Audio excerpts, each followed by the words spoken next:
বরদা বলিল, যারা প্রেতজনিতে বিশ্বাস করে না তাদের জোর করে বিশ্বাস করাতে যাওয়া উচিত নয়। আমি কখনো সেই চেষ্টা করি না। কেবল একবার নিদাককাল উপস্থিত। মহাকবি কালিদাস বলিয়াছেন, এই সময়ে সূর্য প্রচণ্ড হয় এবং চন্দ্র হয় স্পৃহণীয়। সূর্যের প্রচণ্ডতা পরীক্ষা করিয়া দেখিবার প্রয়োজন হয় না, পরন্তু চন্দ্রের স্পৃহণীয়তা যাচাই করিবার উদ্দেশ্যে আমরা ক্লাবের কয়েকজন সভ্য সন্ধ্যার পর ক্লাবের বিস্তীর্ণ অঙ্গনে শতরঞ্চি পাতিয়া বসিয়াছিলাম। পূর্বাকাশে বেশ একটি নধর চাঁদ গাছপালা ছাড়াইয়া উপরে উঠিয়াছে। তাহার আলোয় পরস্পরের মুখ দেখিতে কষ্ট হয় না। অধিকাংশ সভ্যই ঊর্ধ্বদৈহিক আবরণ মোচন করিয়া ফেলিয়াছিলেন।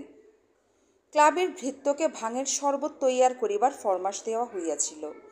চন্দ্র যতই স্পৃহণীয় হোক, সেই সঙ্গে বরফ শীতল শরবত পেটে পড়িলে শরীর আরও সহজে স্নিগ্ধ হয়। আমরা সতৃষ্ণভাবে শরবতের প্রতীক্ষা করিতেছিলাম। এইরূপ পরিবেশের মধ্যে বরদা যখন বলিল, যারা প্রেতজনিতে বিশ্বাস করে না ইত্যাদি, তখন আমরা শঙ্কিত হইয়া উঠিলাম। ছুঁচের মতো সুচাগ্র এই প্রস্তাবনাটি যে অচিরেই ফাল হইয়া গল্পের আকারে দেখা দিবে, তাহাতে কারো সন্দেহ রহিল না। ভূতের গল্প শোনার পক্ষে গ্রীষ্মের চাঁদনি রাত্রি অনুকূল নয়, এজন্য শীতের সন্ধ্যা কিংবা বর্ষার রাত্রি প্রশস্ত। কিন্তু বরদা যখন ভনিতা করিয়াছেন, তখন আর নিস্তার নাই। ভাগ্যক্রমে এই সময় শরবত আসিয়া পড়িল। আমরা প্রত্যেকে হৃষ্টচিত্তে একটি করিয়া ঠান্ডা গেলাস তুলিয়া লইলাম। পৃথ্বী গেলাসের কানায় একটি ক্ষুদ্র চুমুক দিয়া বলিল, আহ, দুনিয়াটা যদি মন্ত্র বলে এই শরবতের মতো ঠান্ডা হয়ে যেত। বরদা বলিল, দুনিয়া বলতে তুমি কি বোঝো? এই ভারতবর্ষে এমন জায়গা আছে যেখানে এখন বরফ পড়ছে। গত বছর এই সময়ে আমি পাহাড়ে বেড়াতে গিয়েছিলাম, দেখলুম দিব্যি শীত। প্রশ্ন করিলাম, পাহাড়ে? কোন পাহাড়ে? বরদা বলিল, মনে করো মসুরি কিংবা নৈনিতাল, নাম বলবো না, তবে শৌখিন হাওয়া বদলানোর জায়গা নয়। আমার বড় কুটুম্ব সেখানে বদলি হয়েছেন, তার নিমন্ত্রণে মাসখানে গিয়েছিলাম। সেইখানে একটা ঘটনা ঘটেছিল। অমূল্য সন্দিগ্ধভাবে বলিল, ঘটনা না হয় ঘটিয়াছিল, কিন্তু পাহাড়ের নাম বলতে লজ্জা কিসের? বরদা বলিল, লজ্জা নেই। যে গল্প তোমাদের শোনাতে যাচ্ছি তার পাত্রপাত্রী সবাই জীবিত, তাই একটু ঢাকিঢুকি দিয়ে বলতে হচ্ছে। মাঝে মাঝে এমন উৎকট ব্যাপার ঘটে যায়। যা হোক, গল্পটা বলি শোনো। হিল স্টেশনে যারা বাস করেন তাদের চালচলন একটু বিলিতি ঘেঁষা হয়ে পড়ে। পুরুষরা সচরাচর কোট প্যান্ট পরেন, মেয়েরা অবশ্য শাড়ি ছাড়েননি, কিন্তু হাবভাব ঠিক দিশি বলা যায় না। টেবিলে বসে স্ত্রী পুরুষ একসঙ্গে খাওয়া, ডিনারের পর 2-1 পেগ হুইস্কি কিংবা পোর্ট, এইসব সামাজিক ব্যবহারের অঙ্গ হয়ে আছে। দোষ দেওয়া যায় না। শীতের রাজ্যে শীতের নিয়ম মেনে চলাই ভালো। শ্যালকের চিঠি পেয়ে আমি তো গিয়ে পৌঁছলুম। 2-4 দিন থাকতে না থাকতেই গায়ে বেশ গত্তি লাগলো। আমার শ্যালকটি দারুণ মাংসাশী। বাড়িতে রোজ মুরগি মাটনের শ্রাদ্ধ চলছে, তার উপর পাহাড়ে ঘুরে বেড়ানো, ঘন্টায় ঘন্টায় খিদে পায়। জায়গাটা সত্যিই চমৎকার। যেমন জল হাওয়া, তেমনি তার প্রাকৃতিক দৃশ্য। কয়েকটি নতুন বন্ধু জুটে গেল। এখানে 10-12 ঘর বাঙালি আছেন, সকলেই ভারী মিশুক। নতুন লোক পেলে খুব খুশি হন। একটি ছোকরার সঙ্গে আলাপ হলো, তার নাম প্রমোদ রায়, বয়স 25-26। যেমন মিষ্টি চেহারা তেমনি নরম স্বভাব, ভালো সরকারি চাকরি করে। মনটা অতি আধুনিক হলেও উগ্র নয়। প্রায় রোজই বিকেলবেলা টেনিস খেলে ফেরার পথে আমাদের বাসায় ঢুঁ মারত। ছোকরা অবিবাহিত, একলা থাকে, তাই আমাদের সঙ্গে খানিক গল্পগুজব করে 2-1 পেয়ালা চা কিংবা ককটেল সেবন করে সন্ধ্যার পর বাসায় ফিরত। একদিন কথায় কথায় আমার শ্যালক প্রেতজনের কথা তুললেন। বললেন, ওহে প্রমোদ, তোমরা তো ভূত প্রেত কিছুই মানো না। আমাদের বরদা একজন পাকা ভূতজ্ঞানী ব্যক্তি। ভূতের প্রমাণ যদি চাও ওর কাছে পাবে। প্রমোদ হেসে উঠল, বলল, আপনি একজন শিক্ষিত ব্যক্তি হয়ে এইসব বিশ্বাস করেন? কথাটা সে হালকাভাবে বললেও গায়ে লাগলো। বললুম, শিক্ষিত লোকেরা এমন অনেক জিনিস বিশ্বাস করেন যা বিশ্বাস করতে অশিক্ষিত লোক লজ্জা পাবে। যথা যথা ফ্রয়েডিয়ান সাইকো অ্যানালিসিস কিংবা প্যাভলোভের বিহেভিয়ারিজম। প্রমথ হাসতে লাগলো। সে বুদ্ধিমান ছেলে, তাই এঁড়ে তর্ক করল না। ভূতের কথা ওইখানেই চাপা পড়ল। আমরা পাহাড়ে আসার পর 2 হপ্তাহ কেটে গেল। দিব্যি আরামে আছি।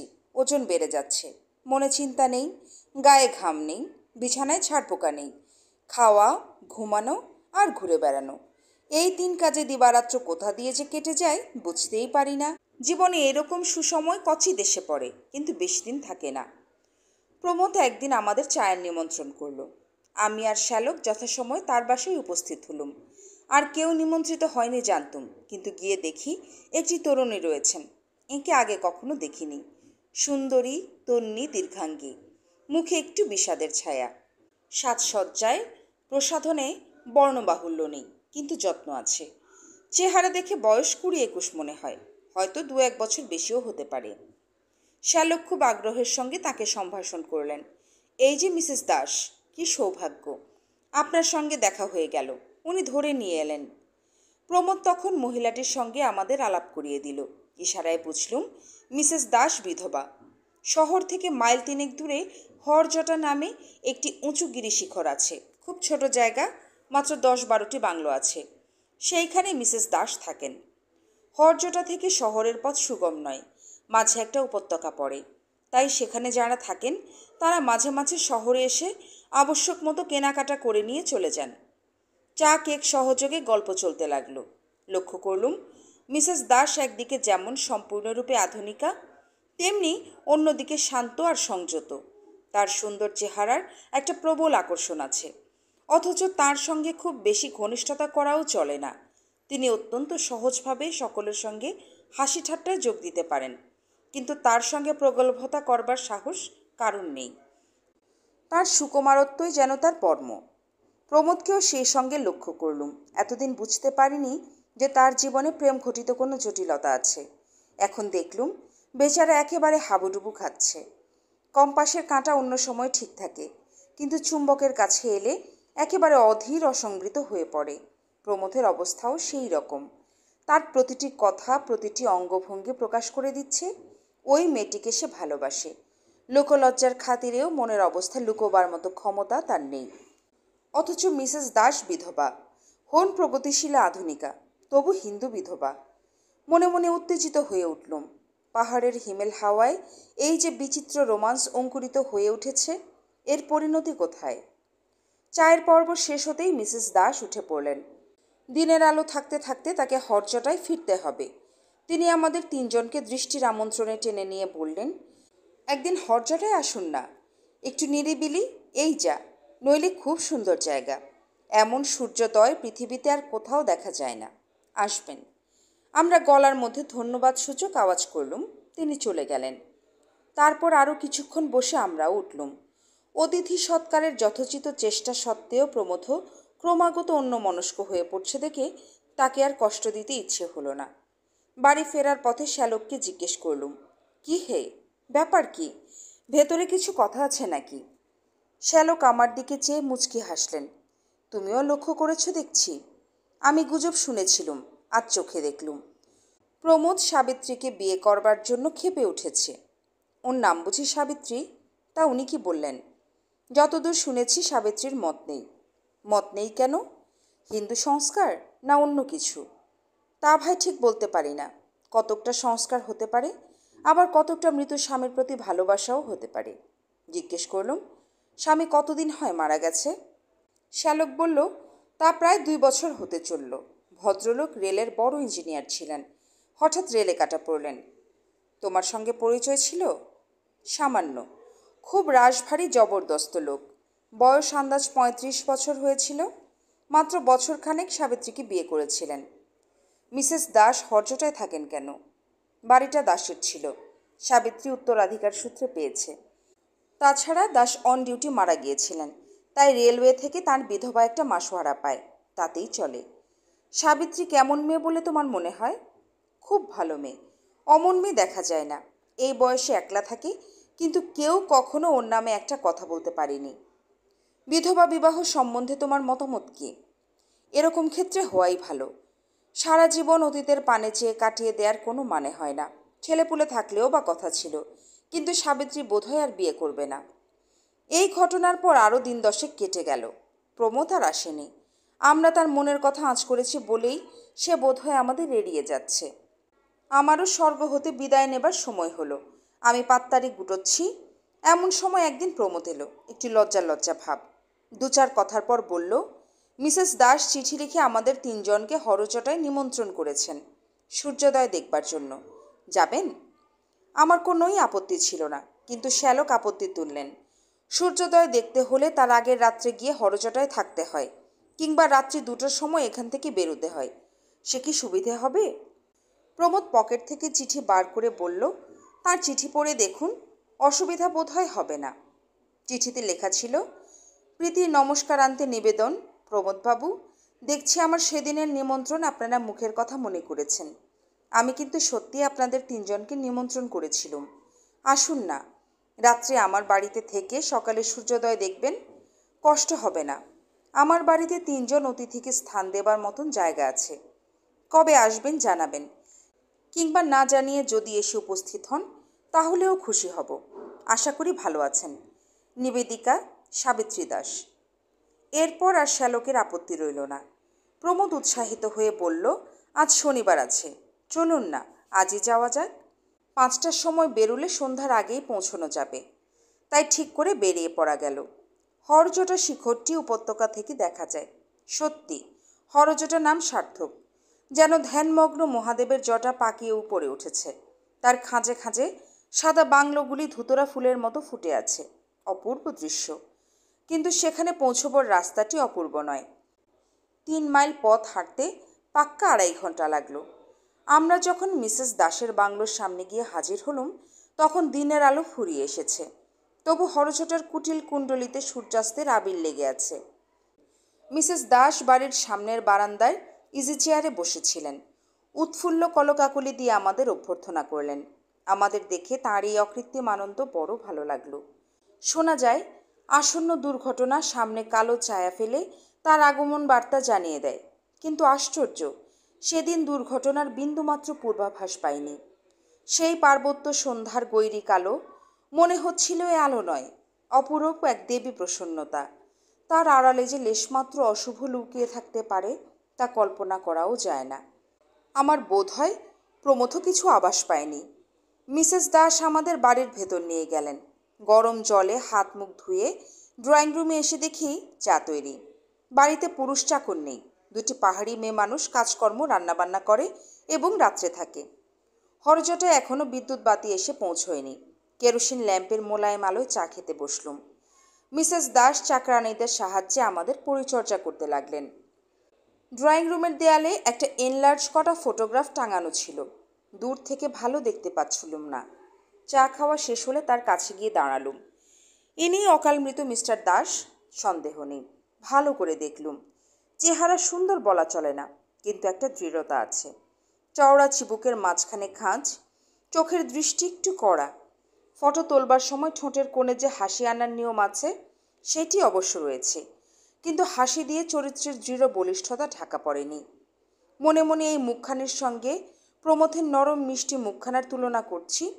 এমন সময় পাশে মৃদু কণ্ঠের আওয়াজ হলো, আমার স্বামী। দেখলুম মিসেস দাস পাশে এসে দাঁড়িয়েছেন। তারপর প্রমথ এসে দাঁড়ালো। মিসেস দাস কিছুক্ষণ ফটোর দিকে তাকিয়ে চোখেতে প্রমথের পানে চাইলেন। তার মুখখানি শান্ত, মুখ দেখে মনের কথা ধরা যায় না। তবু সন্দেহ হলো। তিনিও আমারই মতো ফটোর সঙ্গে প্রমথের মুখ তুলনা করলেন। আমরা আবার ফিরে এসে বসলুম। মেয়ে মানুষের মন বোঝা সহজ নয়, বিশেষত মিসেস দাসের মতো মেয়ের মন। কবি বলেছেন, রমণীর মন সহস্র বর্ষের সখার সাধনার ধন। আমি ভাবতে লাগলাম, ইনি প্রমোদকে বিয়ে করতে অস্বীকার করেছেন এ কথা নিশ্চয়ই সত্যি, কিন্তু প্রমোদ সম্বন্ধে তার মনে কি কোনো দুর্বলতা নেই? এই যে আজ তিনি আমার মতন একজন অপরিচিত লোককে নিমন্ত্রণ করে এনেছেন, এটা কি শুধুই লৌকিক সহৃদয়তা, না এর অন্তরালে একজন বিশেষ ব্যক্তিকে কাছে পাবার অভিপ্রায় লুকিয়েছিল? প্রমথের অবস্থা বর্ণনা করা নিষ্প্রয়োজন। সেদিন যেমন দেখেছিলাম আজও ঠিক তাই। চুম্বকা বিশিষ্ট কম্পাসের কাঁটা, অন্য কোনো দিকেই তার লক্ষ্য নেই। ক্রমে রাত্রি হলো। উত্তর দিক থেকে একটা খুব ঠান্ডা হাওয়া উঠে মাথার উপর দিয়ে সাঁই সাঁই শব্দে বইতে লাগলো। রান্নাবান্না হতে স্বভাবতই একটু দেরি হলো। আমরা রাত্রির খাওয়া শেষ করে যখন উঠলুম তখন প্রায় 11টা বাজে। মিসেস দাস বললেন, আপনারা শুয়ে পড়ুন গিয়ে, সকাল 3:30টার আগে কিন্তু উঠতে হবে, নইলে সূর্যোদয়ের সব সৌন্দর্য দেখতে পাবেন না। ভাবনা হলো, এখন শুতে গেলে 3:30টার সময় ঘুম ভাঙবে কি? যদি না ভাঙে আজকের অভিযানটাই ব্যর্থ হয়ে যাবে। জিজ্ঞেস করলুম, অ্যালার্ম ঘড়ি আছে কি? মিসেস দাস বললেন, না, কিন্তু সেজন্য ভাববেন না, আমি ঠিক সময়ে আপনাদের তুলে দেব। শ্যালক বললেন, কিন্তু আপনার ঘুম যে ভাঙবে তার ঠিক কি? মিসেস দাস একটু হেসে বললেন, আমি ঘুমোবো না, এই ঘন্টা বই পড়ে কাটিয়ে দেব, আমার অভ্যেস আছে। অবাক হয়ে চেয়ে রইলুম। আমরা ঘুমোবো আর ভদ্রমহিলা সারা রাত জেগে থাকবেন? হঠাৎ প্রমোদ তার দিকে এগিয়ে গিয়ে বলল, তাহলে আমিও জেগে থাকি। আমাদের দিকে চেয়ে বলল, আপনারা শুয়ে পড়ুন। আমার মন কিন্তু এই প্রস্তাবে সায় দিল না। আমরা দুজন বয়স্ক ব্যক্তি ঘুমোবো আর এই দুটি যুবক যুবতী সারা রাত্রি একত্রে থাকবে। শ্যালক সমস্যা ভঞ্জন করে দিয়ে বললেন, তবে আমরা সকলেই জেগে থাকি না কেন? আমার আবার নতুন জায়গায় সহজে ঘুম আসে না, এমনিতেই হয়তো চোখ চেয়ে রাত কেটে যাবে। আমি বললাম, আমারও ঠিক তাই। মিসেস দাস আপত্তি করলেন, কিন্তু আমরা শুনলুম না। ড্রয়িং রুমে বেশ জুত করে বসা গেল। 4 ঘন্টা দেখতে দেখতে কেটে যাবে। শ্যালক প্রস্তাব করলেন, তাস খেলা যাক, কিন্তু বাড়িতে তাস ছিল না বলে তা আর হলো না। প্রথমে খুব উৎসাহের সঙ্গে আরম্ভ হয়ে ঝিমিয়ে ঝিমিয়ে গল্প চলছে। মিসেস দাস একটি হেলান দেওয়া চেয়ারে শুয়েছেন, শ্যালক সোফায় লম্বা হয়ে সিগারেট টানছেন। আমিও একটা গদিমোড়া চেয়ারে গুটিসুটি হয়ে বেশ আরাম অনুভব করছি। কেবল প্রমোদ অস্থিরভাবে ঘরময় ঘুরে বেড়াচ্ছে, এটা ওটা নাড়ছে, আলোটা কখনো কমিয়ে দিচ্ছে, কখনো বাড়িয়ে দিচ্ছে। মিসেস দাসের শান্ত চোখ তাকে অনুসরণ করছে। 12টা বাজল। শ্যালক উঠে বসলেন, সিগারেট দগ্ধ প্রান্তটুকু অ্যাশট্রের ওপর রেখে বললেন, আচ্ছা মিসেস দাস, আপনি এই বাড়িতে একলা থাকেন, আপনার ভয় করে না? মিসেস দাস একটু ভুরু তুলে তাকালেন। ভয়? কিসের ভয়? বাড়ির মাথার ওপর ঠান্ডা বাতাসটা সাঁই সাঁই শব্দ করে চলছে। আমি একটা হাই চাপা দিয়ে বললুম, ধরুন ভূতের ভয়। প্রমোদ মিস্টার দাসের ফটোগ্রাফের সামনে দাঁড়িয়ে বিরাগ ভরা চোখে তার দিকে তাকিয়েছিল। আমার কথা শুনে চকিতে ফিরে চাইল, তারপর আমাদের মধ্যে এসে দাঁড়ালো। বিদ্রূপ করে বলল, ভূতের ভয়? সে আবার কি? ভূত বলে কিছু আছে নাকি? বরদাবাবুর যত সব কুসংস্কার। মিসেস দাসকে জিজ্ঞেস করলুম, আপনারও কি তাই মত? তিনি একটু চুপ থেকে বললেন, পরজন্ম আমি বিশ্বাস করি, কিন্তু ভূত কি জানি। প্রমোদ জোর গলায় বলে উঠল, ভূত নেই। ভূত শব্দের যে অর্থই ধরো, ভূত থাকতে পারে না, আছে শুধু বর্তমান আর ভবিষ্যৎ। এটাই কি যথেষ্ট নয়? তার মুখের পানে তাকালুম, মুখখানা লাল হয়ে উঠেছে। প্রমোদ গরম স্বভাবের মানুষ, তাকে এত বিচলিত কখনো দেখিনি। যেন সাবিত্রীকে একটা কথা বলবার জন্য তার প্রাণে প্রবল আবেগ উপস্থিত হয়েছে, অথচ আমাদের সামনে বলতে পারছে না। শ্যালকও ব্যাপারটা বুঝেছিলেন। তিনি বললেন, বর্তমান আর ভবিষ্যৎ যদি থাকে তবে ভূতও থাকতে বাধ্য। আমাদের সকলেরই অতীত জীবন আছে, সেটাই ভূত। তোমারও ভূত আছে প্রমোদ, তাকে এড়ানো সহজ নয়। তবে মরা মানুষের সঙ্গে আমাদের তফাৎ এই যে মরা মানুষের সবটাই ভূত। আমাদের কিছুটা বর্তমান আর ভবিষ্যৎ আছে। শ্যালক যে ভূত কথাটা দুরকম অর্থ নিয়ে লুফালুফি করছেন, প্রমোদ তা বুঝল না। তার তখন রোগ চেপে গেছে। সে হাত নেড়ে বলল, ওসব হেঁয়ালি আমি বুঝি না। মৃত্যুর পর আত্মা যে বেঁচে থাকে তা প্রমাণ করতে পারবেন? শ্যালক হেসে বললেন, আমি কিছুই প্রমাণ করতে পারি না। প্রেতজনের সম্বন্ধে বর্দা খবর রাখি, ওকে জিজ্ঞেস করো। আমি বললুম, দেখুন প্রমোদবাবু, যে লোক জেগে ঘুমোয় তাকে জাগানো যায় না। আপনিও যদি বিশ্বাস করবেন না বলে বদ্ধপরিকর হয়ে থাকেন, তাহলে আপনাকে বিশ্বাস করানোর কারোর সাধ্য নয়। তবে এইটুকু বলতে পারি, অনেক বৈজ্ঞানিক বুদ্ধিসম্পন্ন প্রতিভাবান লোক প্রেতজনিতে বিশ্বাস করেছেন।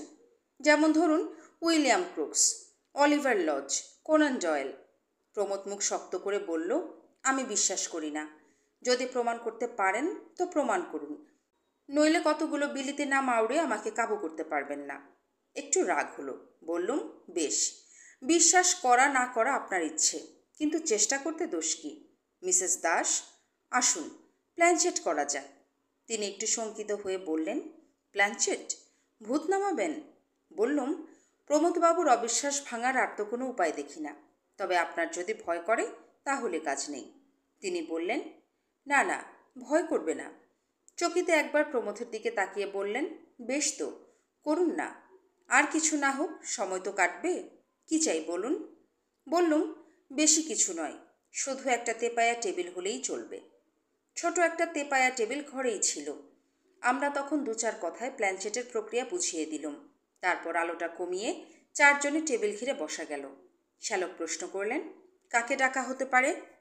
আমি বললুম, যাকে ইচ্ছা ডাকা যেতে পারে, তবে এমন লোক হওয়া চাই যাকে আমরা সবাই চিনি, অন্তত যার চেহারা আমাদের সকলের জানা আছে। আমরা যেখানে বসেছিলুম তার অল্প দূরেই মিস্টার দাসের ছবি দেয়ালে টাঙানো ছিল। প্রমোদ বসেছিল ছবির দিকে পিঠ করে, আর মিসেস দাস ছিলেন তার সম্মুখে। মিসেস দাস ছবির পানে মুখ তুললেন। সঙ্গে সঙ্গে আমাদের চোখও সেই দিকে ফিরল। অল্প আলোতে ছবিটার সমস্ত দেখা যাচ্ছে না, কেবল মুখখানা স্পষ্ট হয়ে আছে। মিসেস দাস ছবি থেকে চোখ নামিয়ে আমার পানে চাইলেন। তার চোখের প্রশ্ন আমি বুঝলুম, হ্যাঁ, ওকেই ডাকা যাক। আমি যদিও ওকে দেখিনি, তবু ছবিতেই কাজ চলবে। সকলে চোখ বুজে মনে মনে ওর কথা ভাবুন। আঙুলে আঙুল ঠেকিয়ে টেবিলের ওপর হাত রাখা হলো। তারপর আমরা চোখ বুজে মিস্টার দাসের ধ্যান শুরু করে দিলুম। প্ল্যানচেটের টেবিলে যখন প্রেতজনির আবির্ভাব হয়, টেবিলটা নড়তে থাকে। মনে হয় টেবিলটার মরা কাঠে প্রাণ সঞ্চার হয়েছে। তার ভেতর দিয়ে একটা স্পন্দন বইতে থাকে। আমরা প্রায় 10 মিনিট বসে রইলুম, কিন্তু টেবিল নড়ল না। তার মধ্যে জীবন সঞ্চার হলো না। তখন চোখ খুলে আর সকলের পানে তাকালুম। প্রমোদকে দেখেই বুঝলুম প্রেতের আবির্ভাব হয়েছে। টেবিলের উপর নয়, মানুষের ওপর। এমন মাঝে মাঝে হয়। তার মুখটা বুকের উপর ঝুলে পড়েছে, ঠোঁট দুটো নড়ছে, মুখের চেহারা কেমন যেন বদলে গেছে। প্রেতের উদ্দেশ্যে প্রশ্ন করলুম, কেউ এসেছেন কি? প্রমোদ আস্তে আস্তে মুখ তুলল। তারপর টকটকে রাঙা চোখ তুলে মিসেস দাসের দিকে এক দৃষ্টে তাকিয়ে রইল। আমি হাত বাড়িয়ে আলোটা উজ্জ্বল করে দিলুম। এতক্ষণে প্রমোদের মুখ ভালো করে দেখা গেল। তার মুখ দেখে আমি ভয় পেয়ে গেলাম। কঠিন হিংস্র মুখ, ক্রূর চোখ দুটো জলজল করছে। চোখের দৃষ্টি প্রমোদের দৃষ্টি নয়, যেন তার চোখের ভেতর দিয়ে অন্য কেউ উঁকি মারছে। মিসেস দাস সম্মোহিতের মতো তার পানে চেয়েছিলেন। হঠাৎ প্রমোদ উগ্র গলায় বলে উঠল, সাবিত্রী। তার গলার আওয়াজ পর্যন্ত বদলে গেছে। মিসেস দাসের চোখ বিস্ফোরিত হতে লাগল। তার ঠোঁট দুটি খুলে গেল। তারপর তিনি চিৎকার করে উঠলেন, অ্যাঁ, তুমি তুমি এই বলে তিনি অজ্ঞান হয়ে পড়ে গেলেন। তারপর যা কাণ্ড বাঁধল তা বর্ণনা করা যায় না। প্রমোদ লাফিয়ে উঠে দাঁড়ালো। তার মুখ দিয়ে ফেনা বেরুচ্ছে। আমি তাকে ধরতে গেলুম, কিন্তু আমার সাধ্য কি তাকে ধরে রাখি? তার গায়ে অসুরের শক্তি। আমাকে এক ঝটকায় দূরে সরিয়ে দিয়ে সে সাবিত্রীর অজ্ঞান দেহটার উপর ঝাঁপিয়ে পড়ল। তাকে দু হাতে ঝাঁকুনি দিতে দিতে গজরাতে লাগলো, তুমি আবার বিয়ে করতে চাও? দেব না, দেব না, তুমি আমার। ভেবে দেখো, প্রমোদের মুখ দিয়ে এই কথাগুলো বেরোচ্ছে। কিন্তু আমাদের তখন ভাববার সময় নেই। আমি আর শ্যালক দুজনে মিলে টেনে প্রমোদকে আলাদা করলুম। ইতোমধ্যেই পাহাড়ি চাকরানি দুটো চেঁচামেচি শুনে এসে পড়েছিল। তারা সাবিত্রীকে তুলে কৌচের উপর শুইয়ে দিল। আমরা প্রমোদকে টেনে নিয়ে চললাম স্নানঘরের দিকে। সেখানে তাকে মেঝে ফেলে মাথায় বালতি বালতি জল ঢালতে লাগলুম, আর চিৎকার করে বলতে লাগলুম, আপনি চলে যান, চলে যান। না, যাব না, সাবিত্রীকে বিয়ে করতে দেব না। নাক ঘষে ঘষে প্রমোদ বলতে লাগলো। আমরা জল ঢালতে লাগলুম। ক্রমে তার গলার আওয়াজ জড়িয়ে এলো, হাত পা ছোঁড়াও বন্ধ হলো। আধ ঘন্টা পর দুজনে মিলে তাকে চ্যাংদোলা করে নিয়ে গিয়ে একটা বিছানায় শুইয়ে দিলুম। তখন তার গায়ে আর শক্তি নেই, তবু বিজবিজ করে বকছে, দেব না, দেব না। শ্যালককে তার কাছে বসিয়ে ড্রয়িং রুমে গেলুম। দেখি মিসেস দাসের জ্ঞান হয়েছে। আমাকে দেখে তিনি ভয়ার্ত কণ্ঠে কেঁদে উঠলেন, এ কি হলো বর্দাবাবু, এ কি হলো? মেয়েদের মনের অন্তরতম কথা যখন প্রকাশ হয়ে পড়ে, তখন তাদের লজ্জা আর ভয়ের অন্ত থাকে না। কান্নাই তখন তাদের একমাত্র আবরণ। আমি মিসেস দাসের পাশে বসে তাকে যথাসাধ্য ঠান্ডা করবার চেষ্টা করলুম। তারপর চাকরানীদের বললুম, এক পেয়ালা কড়া চা শিগগির তৈরি করে নিয়ে এসো। সেদিন সূর্যোদয় দেখা মাথায় উঠল। দুই ঘরে দুটি রোগীর পরিচর্যা করতেই বেলা 7টা বেজে গেল। যা হোক, মিসেস দাস তো সামলে উঠলেন, কিন্তু প্রমোদ সেই যে বিছানায় শুয়ে ঘুমিয়ে পড়ল, কিছুতেই তার ঘুম ভাঙে না। জোর করেও ঘুম ভাঙাতে সাহস হলো না। আবার হয়তো বিদঘুটে কাণ্ড আরম্ভ করে দিবে। এদিকে বেলা বেড়ে যাচ্ছে। আমাদের আজ ফিরে যেতেই হবে, নইলে অনেক হাঙ্গামা। বেলা 1টা পর্যন্ত যখন প্রমোদের ঘুম ভাঙল না, তখন আমরা উদ্বিগ্ন হয়ে উঠলুম। ভাগ্যক্রমে একজন বৃদ্ধ ডাক্তার হরজটায় বাস করেন। তাকে ডাকা হলো। তিনি পরীক্ষা করে বললেন, বুকে একটু ঠান্ডা বসেছে, বিশেষ কিছু নয়, কিন্তু আজ এর বিছানা ছেড়ে ওঠা চলবে না। আমরা কাতর চক্ষে মিসেস দাসের পানে চাইলুম। তিনি এতক্ষণে সম্পূর্ণ স্বাভাবিক অবস্থায় ফিরে এসেছেন। বললেন, প্রমোদবাবু আজ এখানেই থাকুন, আপনারা যদি নিতান্তই না থাকতে পারেন। শ্যালক অত্যন্ত অপ্রস্তুত হয়ে বললেন, দেখুন, যাওয়া খুবই দরকার, কিন্তু আমরা না থাকলে আপনার যদি কোনো লজ্জার কারণ হয়। মিসেস দাস বললেন, সেই জন্য ভাববেন না। বৃদ্ধ ডাক্তার আমাদের কথা শুনছিলেন। তিনি বলে উঠলেন, ভাবনার কি আছে, আমি তো কাছেই থাকি। আমি না হয় রাত্রে এসে সাবিত্রী মার বাড়িতে থাকব, দরকার হলে আমার স্ত্রী এসে থাকতে পারেন, আপনারা ফিরে যান। বৃদ্ধ ডাক্তারটি মরমী লোক, অযথা প্রশ্ন করেন না।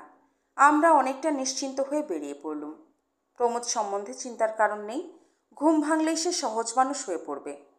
বেরোবার সময় মিসেস দাস আমাদের একটু আড়ালে নিয়ে বললেন, কাল রাত্রির ঘটনা নিয়ে কোনো আলোচনা না হলেই ভালো হয়। আমরা আশ্বাস দিলুম, আপনি নিশ্চিন্তে থাকুন। তারপর হরজটা থেকে নেমে এলুম। পরদিন সন্ধ্যার সময় খবর পেলুম প্রমোদ ফিরে এসেছে, কিন্তু সে আমাদের সঙ্গে দেখা করতে এলো না। এদিকে আমার সময় ফুরিয়ে এসেছে, 2-1 দিনের মধ্যেই বেরোতে হবে। ভাবলুম, যাই, আমি প্রমোদের সঙ্গে দেখা করে আসি। এসব ব্যাপারের পর তার হয়তো আসতে সংকোচ হচ্ছে। পরদিন সকালবেলা বেরিয়ে ফেরার পথে তার বাসায় গেলুম। সদর দরজা বন্ধ, কড়া নাড়তেই প্রমোদ এসে দোর খুলে দাঁড়ালো। তার চেহারায় কি একটা সূক্ষ্ম পরিবর্তন হয়েছে। সে কটমট করে কিছুক্ষণ আমার পানে চেয়ে রইল, তারপর দড়াম করে আমার মুখের ওপর দরজা বন্ধ করে দিল। প্রমোদের সঙ্গে এই আমার শেষ দেখা। তার পরদিনই পাহাড় থেকে নেমে এলুম। এই পর্যন্ত বলিয়া বর্দা থামিল। ইতিমধ্যেই চাঁদ অনেকখানি উপরে উঠিয়াছে। ভাঙের নেশার জন্যই হোক বা বর্দার গল্প শুনিয়াই হোক, বাতাস বেশ ঠান্ডা লাগিতেছে। পৃথ্বী প্রশ্ন করিল, তোমার গল্প এখানেই শেষ, না আরও কিছু আছে? বর্দা একটা সিগারেট ধরাইয়া বলিলেন, আর একটু আছে। মাসখানেক পরে শ্যালকের কাছ থেকে একটা চিঠি পেলুম। তিনি এক আশ্চর্য খবর দিয়েছেন। সাবিত্রীর সঙ্গে প্রমোদর সিভিল ম্যারেজ হয়ে গেছে। আমার ধারণা হয়েছিল যে ব্যাপার ঘটেছে তারপর তাদের বিয়ে অসম্ভব। প্রমোদ যে শেষকালে আমার সঙ্গে অমন রূঢ় ব্যবহার করেছিল, সেটাও আমি তার ব্যর্থতার প্রতিক্রিয়া মনে করেছিলুম। কিন্তু দেখলুম আমার বিশ্বাস আগাগোড়াই ভুল। শ্যালক আরেকটি খবর দিয়েছেন, সেটি আরও অদ্ভুত। এই অল্প সময়ের মধ্যে প্রমোদের চেহারা নাকি অনেকখানি বদলে গেছে। সকলেই বলছে তার চেহারা ক্রমশ গতাসু মিস্টার দাসের মতন হয়ে দাঁড়াচ্ছে, এমনকি তার চিবুকের মাঝখানে একটা খাঁজ দেখা দিয়েছে। সিগারেটে একটা লম্বা টান দিয়ে বর্দা বললেন, এতক্ষণ আমি সরলভাবে ঘটনাটি বলে গেছি, নিজের টিকা টিপ্পনি কিচ্ছু দেইনি। এখন তোমরাই এর টিকা টিপ্পনি করো। এটা কি মিস্টার দাসের প্রেতাত্মা প্রমোদকে তার দেহ থেকে উৎখাত করে নিজে কায়েমি হয়ে বসেছেন এবং নিজের বিধবাকে আবার বিয়ে করছেন, কিংবা আর কি হতে পারে? আমরা কেহই তাহার উত্তর দিলাম না। বর্দা তখন খানিকটা নিজের মনেই বলল, যদি তাই হয় তাহলে প্রমোদর আত্মাটার কি হলো? কোথায় গেল সে? অকস্মাৎ আকাশে একটা দীর্ঘ আর্ত কর্কশ চিৎকার ধ্বনি হইল। আমরা চমকিয়া উঠতে চাহিলাম। দেখলাম বাদুড়ের মতো একটা পাখি চাঁদের উপর দিয়া উড়িয়া চলিতেছে। কালো চিকন পাখা মিলিয়া পাখিটা ক্রমে দূরে চড়িয়া গেল। কণ্টকিত দেহে আমরা চাহিয়া রহিলাম।